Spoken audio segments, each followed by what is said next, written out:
G'day, Rocky from Numat AGRI here. Today we're going to chat about something that's been gaining popularity in cattle yards, rubber matting. Now, while rubber matting has a lot of benefits like durability, ease of cleaning and providing good grip for cattle, there are a few pitfalls you might want to watch out for. In this video we'll look at each one and show you how to avoid them.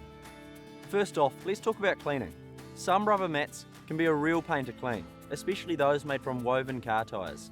Dirt can get trapped between the strips of rubber, and the woven design can even be a tripping hazard.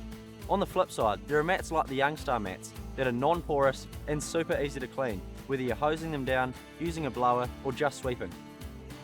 Now, when it comes to durability, there's a big difference between brands and types of mats. Some mats can disintegrate in just a few months in high traffic areas, while others, like the YoungStar mats, have been tested in demanding environments for over 4 years now and have proven to be incredibly resilient. Another important factor is grip.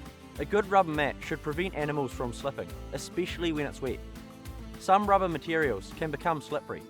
Products like the YoungStar have a square lug grip pattern that effectively prevents cattle from losing their footing.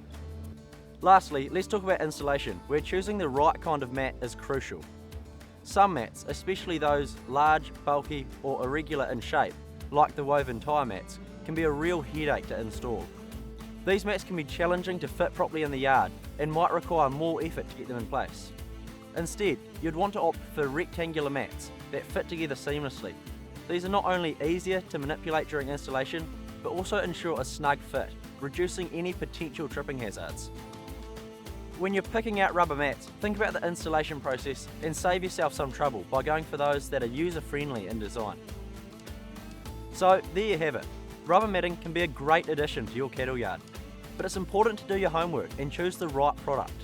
If you want to know more, don't hesitate to give us a call. We're here to help you make the best decision for your livestock.